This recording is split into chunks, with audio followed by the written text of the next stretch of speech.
Alhamdulillahirabbil alamin. Allahumma shalli wa sallim wa barik ala habibina wa nabiyyina wa maulana Muhammadin wa ala alihi wa ashabihi ajma'in. Amma ba'du. Ikhwati fillah, alhamdulillah telah bertemukan kita kembali. Semoga Allah Subhanahu wa taala selalu menjaga kita dalam kebaikan dan ketaatan. Amin ya rabbal alamin. Kita lanjutkan kajian tentang fikih pernikahan, masuk ke bab syarat-syarat dalam pernikahan. Maksudnya syarat-syarat yang diajukan oleh perempuan biasanya kepada calon suaminya sebelum akad nikah. Nah, syarat-syarat yang diajukan itu ada beberapa kategori. Yang pertama, jika syarat yang diajukan oleh perempuan adalah syarat yang mengukuhkan sebuah pernikahan, syarat yang memang diadakan untuk menjaga pernikahan itu sendiri. Contohnya perempuan dinikahi, mau syaratnya diberi nafkah. Ya gak usah dikasih syarat juga, namanya suami harus memberi nafkah. Nah, mau dinikahi syaratnya dilindungi, diayomi, dibimbing.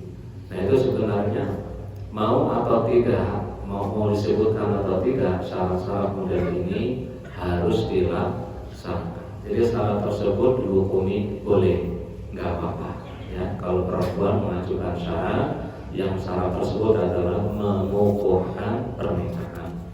Jadi syarat yang kedua adalah syarat-syarat yang justru menghancurkan serta menafikan tujuan utama pernikahan. Contohnya perempuan mau dinikahi oleh laki-laki, dia bersedia, tapi dengan syarat. Apa syaratnya? Tidak mau digaulin, tidak mau diajak hubungan badan, atau mau dinikahi tapi setelah nikah kudu langsung dicerai.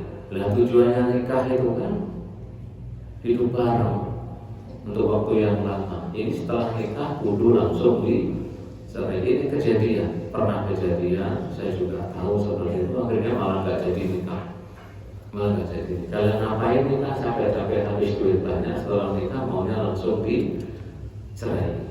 Atau mau dinikahi tapi tidak mau digauli.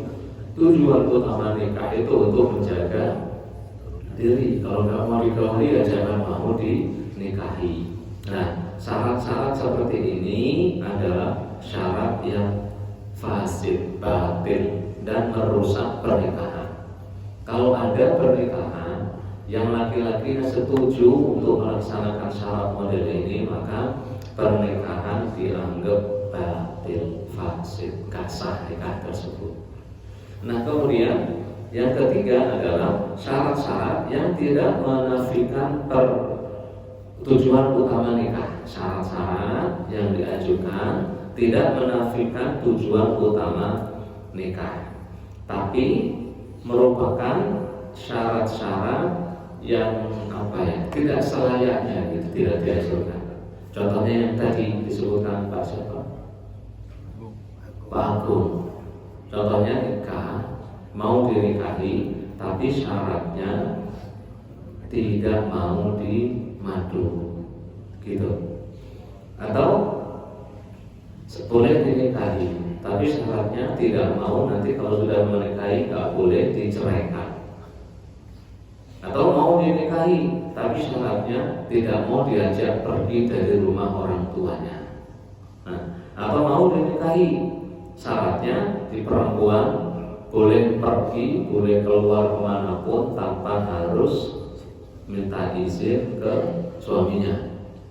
Atau mensyaratkan dia boleh menikahi saya, kasih perempuan, tapi syaratnya istrimu yang sono kudu diceraikan. Seperti itu. Nah, kalau syarat ini diiyakan, nikahnya sah. Tapi syarat tersebut tidak wajib dijalankan menurut mazhab Syafi'i. Iya. Jadi kalau seandainya ada yang mau sampai nikahi, kok memberi syarat, tapi saya tidak mau dimadu, diiyain saja. Diiyain. Nanti kalau sampai memang kaya pengen kawin lagi ya silakan kawin lagi. Kalau dia bukan si perempuannya dia bukan saja. Mengapa kok nggak perlu diterapkan kata mazhab Syafi'i? Karena Rasulullah SAW bersabda, "Kullu syartin laisa fi kitabillahi fa huwa batil." Hadis Bukhari Muslim. Semua syarat yang tidak ada dalam kitab Allah adalah syarat yang batil. Seperti itu, ya. Tapi di mazhab Ahmad ini harus dipenuhi. Di mazhab Ahmad.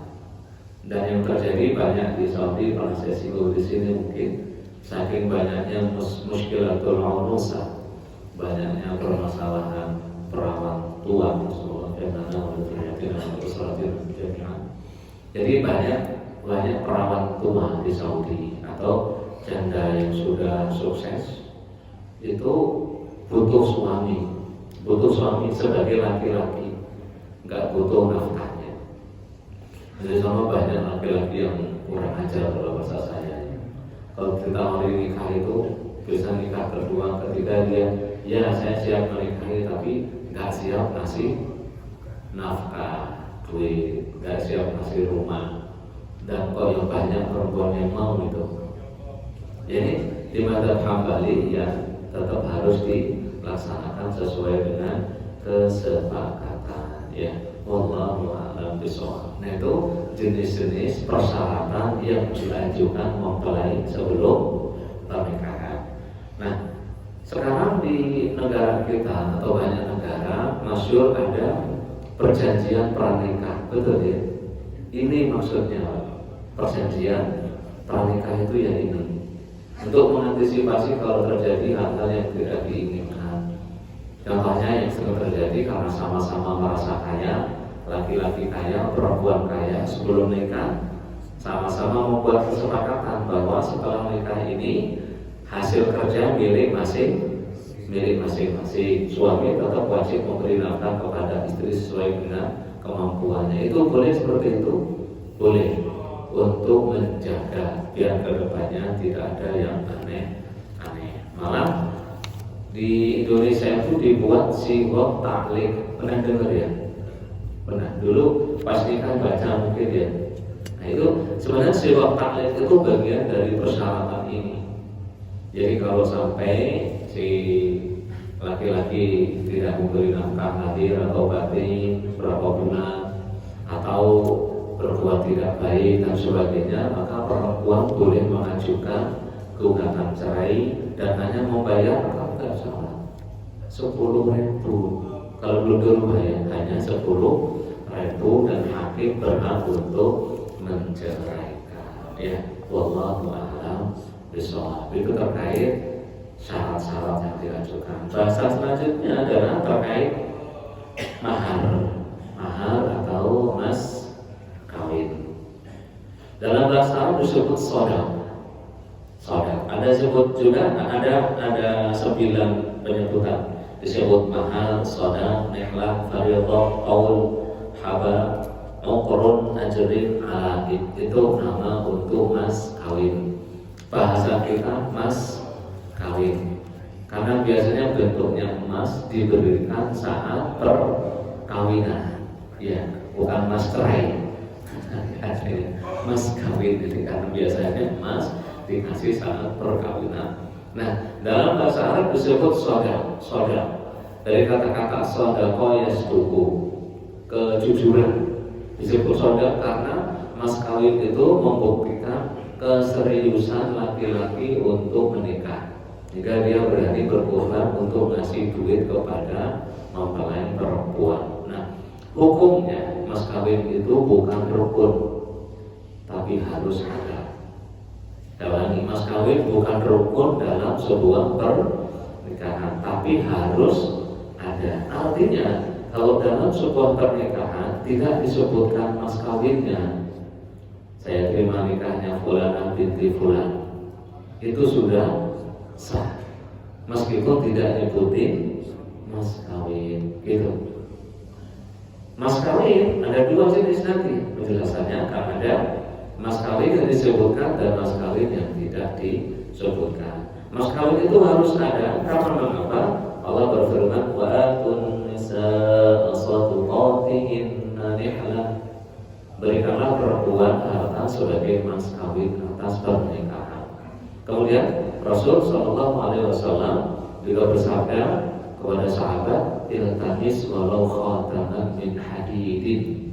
Carilah mas kawin meskipun hanya cincin yang terbuat dari besi. Nah, seluruh ulama kemudian sepakat bahwa mas kawin itu wajib harus ada meskipun bukan bagian dari rukun pernikahan.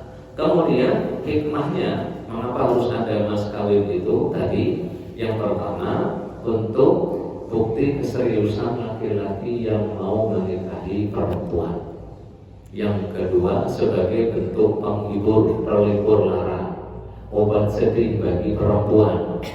Karena perempuan setelah dinikahi biasanya diajak pindah rumah, diboyong dari rumah siapa? Orang tuanya untuk hidup bareng-bareng. Nah, ketika dia punya duit, mas kawin itu dia bisa senang-senang, bisa jajan, bisa apa gitu maksudnya, dan hikmah-hikmah lainnya.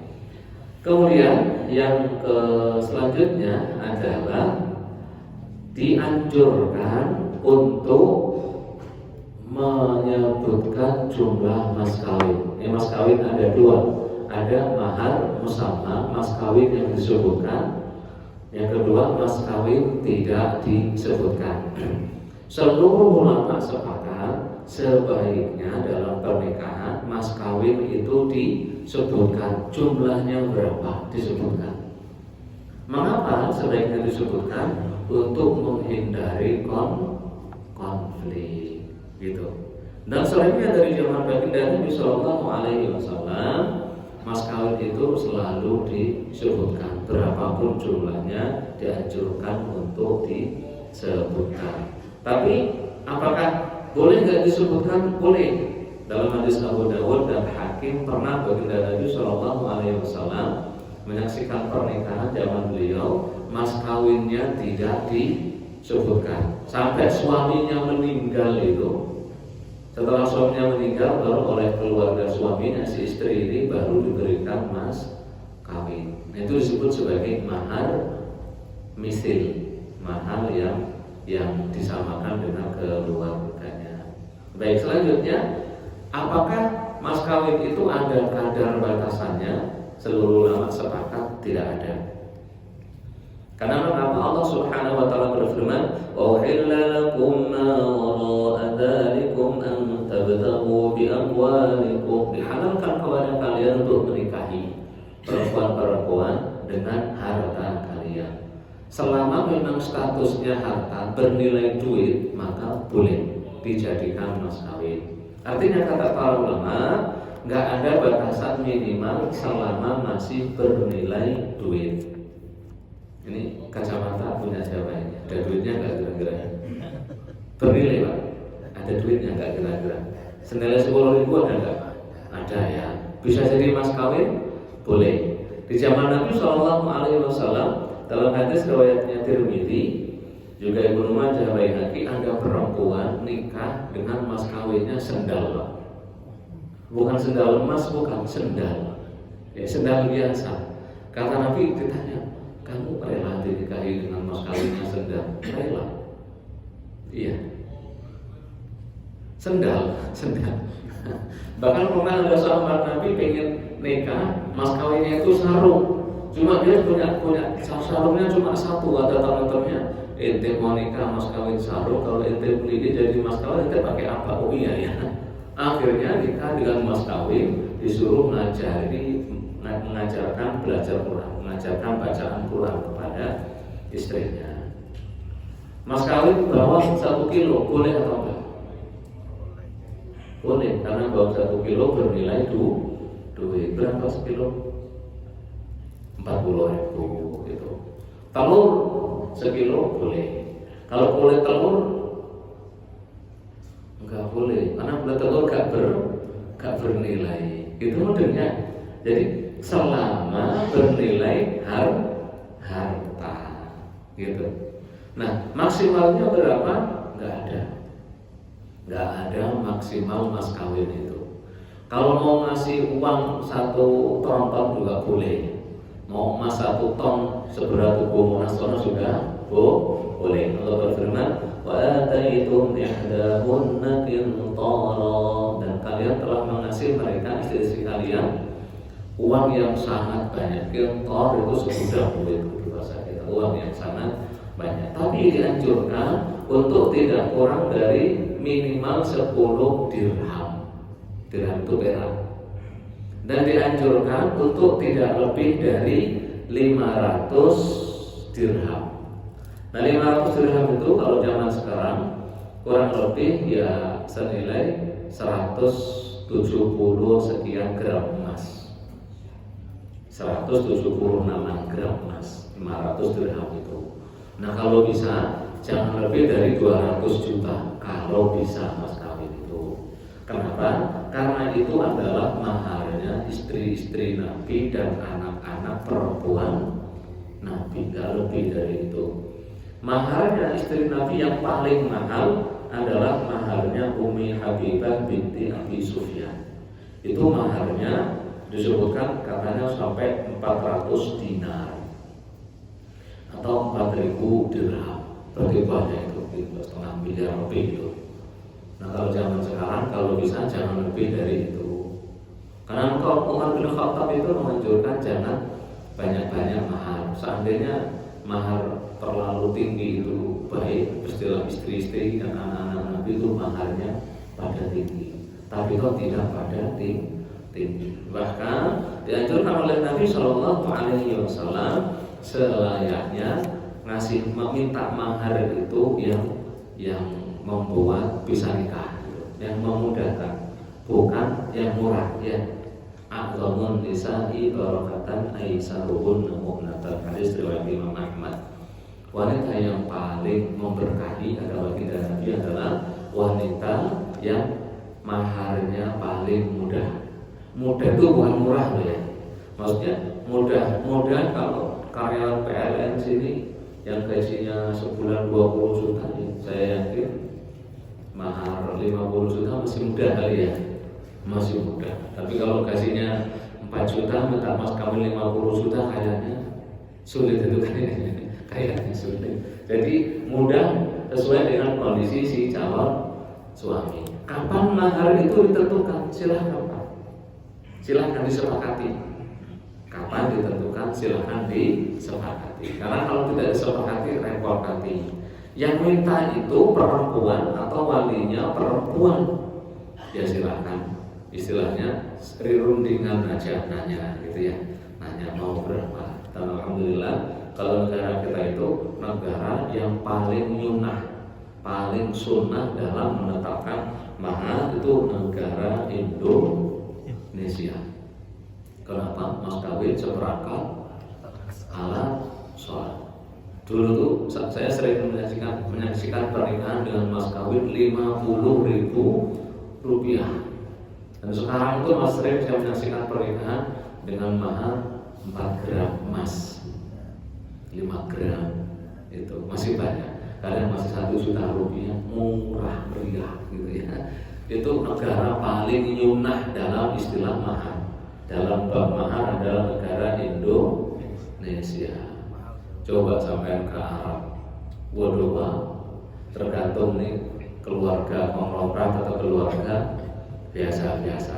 Keluarga biasa-biasa itu kan 50.000 minimal real, 200 juta. Yang keluarga biasa-biasa. Kalau keluarga tinggi, bisa 200.000, bisa 1,5 juta dan sebagainya. Makanya muda-muda sana kalau udah mau nikah tuh pusing mikirin bayar mas kawinnya bagaimana, gitu ya. Iya. Kapan mahar itu harus diberikan? Ya sebaiknya setelah menikah langsung dikasih. Tapi ya boleh, ngutang itu boleh Pak. Ya boleh. Nah kalau sepakat dari menikahnya dengan mas kawin 1 miliar ngutangnya berapa disepakati gitu. Sepakat apa, ngutang mobil, ngutang monggo silahkan. Tapi nggak harus langsung berikan. Cuma perempuan itu maharnya dianggap sempurna, berhak menerima seluruh mahar kalau yang pertama sudah digauli. Si istri kalau sudah digauli oleh suami, maka perempuan berhak menerima mahar. Tapi si perempuan ini boleh menolak untuk digauli kalau maharnya ngutang. Jadi kalau nikahnya itu kok ngutang dengan mahar, ngutang gitu. Ini perempuan boleh nolak untuk melayani suami. Suami nggak boleh protes. Ketika protes jauh sampean mas kawinnya masih ngutang. Iya. Jadi kalau perempuan sudah digauli, maka dia berhak untuk menerima mahar secara sempurna. Yang kedua, kalau suaminya meninggal, kalau sudah meninggal suaminya kok belum diberikan mahar, berhak menerima seluruh. Nah kemudian yang kedua, kadang-kadang perempuan ini hanya berhak separuh mahar. Separuh. Kapan itu separuh mahar? Kalau terjadi pernikahan, setelah nikah terjadi perceraian sebelum campur. Udah nikah, belum campur, tapi terjadi perceraian. Dalam surat Al-Baqarah ayat 237, wa in talaqtumuhunna min qabli an tamassuhunna wa qad faradtum lahunna fariidatan fa nisfu ma faradtum. Kalau kalian menceraikan istri-istri kalian setelah kalian nikahi tapi belum kalian gauli, maka si istri ini berhak menerima separuh mahar. Kalau kok bisa ya, wah kan belum diapa-apain tapi sudah jadi janda. Lah ya pada, lah ya udah jadi janda meskipun belum diapa-apain gitu. Makanya berhak menerima separuh mahar itu, separuh mahar yang disampaikan. Ini pernah terjadi Pak? Saya punya teman kejadian orang Indonesia sih nikah belum digauli, terjadi perceraian. Makanya disebutkan dalam Al-Quran. Ya. Wallahu a'lam bishawab. Itu masih lama loh, masih banyak masalah mahar ini. Tadi sudah pada ngantuk capek ya. Kalau ada pertanyaan silakan. Iya, Pak Bro. Iya, diizinkan. Untuk yang perjanjian yang mengukuhkan pernikahan, semacam mau dinikahkan asal disediakan tempat tinggal. Mau dinikahkan asal disediakan tempat tinggal. Kendaraan juga termasuk yang harus dipenuhi sebagai janji atau janji. Itu kalau yang dimaksud yang mau bertanggung jawab ya pengukuhan. Tapi kalau maunya disediakan rumah, rumahnya harus milik sendiri, kendaraan harus milik sendiri. Nah seperti itu bukan masuk pengukuhan pernikahan Pak. Jadi maksud yang kedua seperti mau dinikahi tapi harus menceraikan istrinya. Nah, jadi diiyain saja, tapi nanti tidak harus dipenuhi. Yang menyediakan kendaraan gampang Pak sekarang, mau kemana? Pasar Grab, Gokar gitu aja, enak-enak. Lah ini rumahnya mana itu? Udah ada rumah siapa? Kontrak. Karena rumah itu nggak harus milik sendiri, gitu ya. Dan kalau bisa jangan Pak. Saya pernah Pak memperkenalkan, menta'arufkan seorang laki-laki Pak.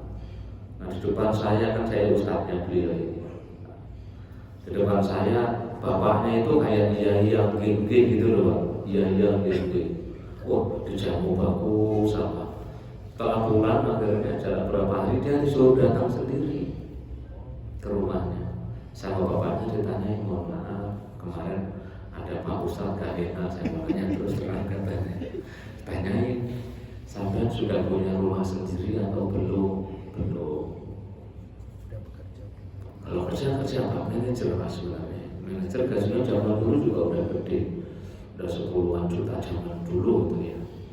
Itu akhirnya bapaknya tuh ngomong, ya kalau mau menikahi anak saya tuh maunya menantu yang sudah punya rumah sendiri. Mau masih nyicil, mau apa, pengennya yang sudah punya rumah sendiri. Oh ya sudah Pak, nanti saya musyawarahkan dengan keluarga. Selesai dari sono, nelpon saya ini teman murid saya yang jamaah, Ustaz, saya cinta lagi gitu. Saya disuruh dari rumah, tinggalin tak bilang, tinggalin perempuan yang lain masih banyak kok, sosokan. Yang penting nanti bertanggung jawab namanya. Rumah itu gak harus punya duluan gitu. Nah, belum apa-apa ya kalau nanya orang kaya gitu, biasa-biasa sebenarnya ya. Kalau anaknya Pak Agung mungkin kali ya, apa Pak Agung sini direktur bukan kan ya. Kalau anaknya direktur PLN itu mungkin gitu. Dia menikahi itu udah punya rumah sendiri, orang biasa baik-baik ya, yang neko-neko dan tinggalin dari akhirnya dapat yang lebih baik, lebih cantik lagi dari yang ini, itu udah punya anak 3. Allah. Satu lagi kan? Iya. Mahar itu disepakati kedua belah pihak atau bagaimana? Iya, diminta oleh perempuan, pihak perempuan diminta. Kalau laki-laki mau nawar boleh. Kayak si perempuan ini kan nanya laki-laki mau minta mahar berapa, mau minta Pajero Sport gitu. Kata si laki-laki jangan Pajero lagi Innova aja ya gitu. Mau nawar boleh. Nah kalau gara-gara mahar gak jadi nikah ya gak apa-apa. Dan banyak kejadian itu kan, minta mahar tinggi suaminya mundur, maaf kami lebih baik mundur karena gak mau tutup berikan mahar yang tinggi itu. Jadi yang minta adalah pihak perempuan, tapi laki-laki ya kalau bisa memenuhi ya silakan, kalau enggak silakan dinego. Mentok-mentoknya ya wis gak. Satu lagi ya Pak. Iya. Dalam hal apa mahar bisa diambil? Dalam hal kondisi apa mahar bisa kita kembalikan atau? maksudnya diambil laki-laki. Oh nanti namanya ada bab khulu. Kalau ada bab khulu perceraian, dan perceraian ini yang meminta adalah istri. Nah itu laki-laki boleh kekal gak mau menceraikan, kecuali kalau dibalikan maharnya.